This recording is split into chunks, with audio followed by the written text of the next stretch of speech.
بسم اللہ الرحمن الرحیم۔ السلام علیکم۔ ایک ایسا پرندہ جس کو لوگ منحوس سمجھتے ہیں، اس پرندے کو لوگ الو کے نام سے جانتے ہیں۔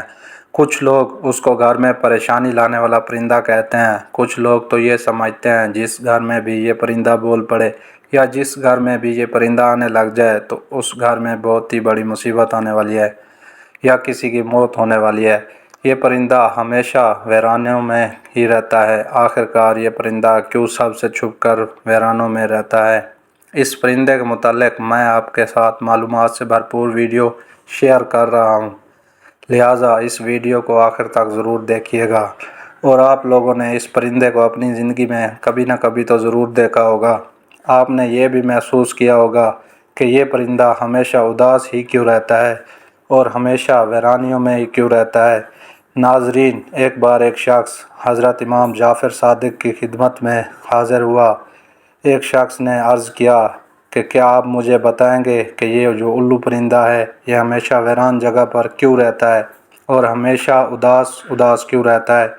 آپ نے فرمایا، اے شخص، جیسے تو آج اس پرندے کو دیکھ رہا ہے، یہ پرندہ ایسے ہمیشہ سے نہیں تھا۔ یہ پرندہ ہمیشہ ویرانیوں میں نہیں رہتا تھا اور نہ ہی یہ اداس رہتا تھا۔ اس کے ساتھ ایک واقعہ پیش آیا۔ اس واقعے کے بعد یہ پرندہ اداس رہنے لگا۔ یہ سن کر اس شخص نے عرض کیا، اے حضرت، کیا ہوا تھا اس پرندے کے ساتھ اور کیا واقعہ پیش آیا تھا؟ حضرت امام جعفر صادق نے فرمایا، اے شخص، یہ الو نام کا پرندہ پیارے نبی سرکار دو عالم سے محبت کرنے والا ہے اور پیارے نبی محمد صلی اللہ علیہ وسلم کی آل سے محبت کرنے والا ہے۔ اس پرندے کو پتہ چلا کہ حضرت امام حسین رضی اللہ تعالیٰ عنہ کربلا میں اپنے تمام لوگوں کے ساتھ رکے ہوئے ہیں، تو یہ الو محرم کی رات کربلا میں جا پہنچا اور جا کر حضرت امام حسین رضی اللہ تعالیٰ عنہ سے عرض کرنے لگا، یا حسین، میرے لیے کیا حکم ہے؟ تو امام حسین علیہ السلام نے فرمایا، اے پرندے، تو یہاں سے چلا جا، کیونکہ کل نبی محمد صلی اللہ علیہ وسلم کی آل کے ساتھ جو کچھ بھی ہونے والا ہے وہ تم نہیں دیکھ پاؤ گے۔ تو یہ سن کر پرندے نے کہا، یا حسین، میں یہاں سے نہیں جاؤں گا، میں یہیں رہوں گا۔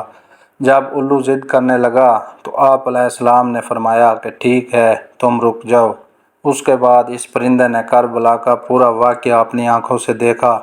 یزید نے امام حسین علیہ السلام کا سر مبارک آپ کے بدن سے کیسے جدا کیا، اس پرندے نے سب اپنی آنکھوں سے دیکھا۔ امام حسین علیہ السلام کے ساتھیوں کے ساتھ جو سلوک بھی کیا گیا، اس پرندے نے اپنی آنکھوں سے دیکھا۔ تب سے ہی یہ پرندہ انسانوں سے نفرت کرنے لگا اور انسانوں سے ڈرنے لگا۔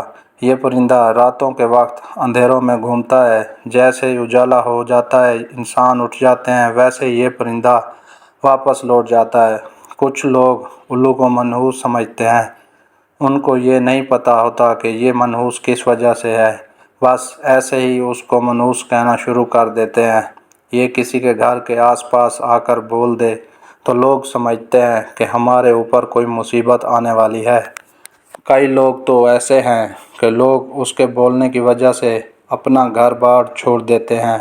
الو کو منحوس سمجھنا ایک جاہلانہ سوچ ہے۔ یہ بیچارہ پرندہ تو کبھی کبھی بولتا ہے، یہ بیچارہ تو انسانوں سے ڈرتا ہے، اس کو کہیں بھی انسان نظر آ جائے تو فوراً اٹھ جاتا ہے۔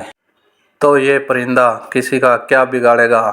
آپ کو یہ جان کر حیرانی ہوگی کہ دنیا میں 205 اقسام کے الو پائے جاتے ہیں، لیکن ان کی پوری قوم کو دو خاص قبیلوں میں بانٹا گیا ہے، ایک برہان الو اور دوسرا عام الو۔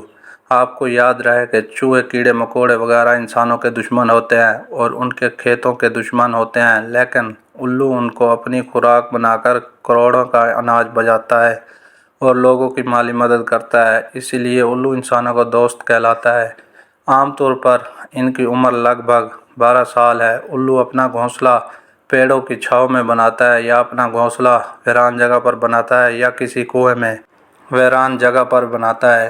آپ کو بتاتا جاؤں کہ دیگر باتوں کے علاوہ بھی انسانوں کو مخاطب کرتے ہوئے ایک غلط بات یہ بھی بولی جاتی ہے کہ الو کی طرح دیکھ رہے ہو، لیکن الو بیچارہ تو اپنی آنکھوں سے معذور ہے، وہ تو صرف سیدھا ہی دیکھ سکتا ہے، وہ ہم انسانوں کی طرح اپنے نظریں نہیں گھما سکتا، وہ اپنی صرف گردن گھما سکتا ہے۔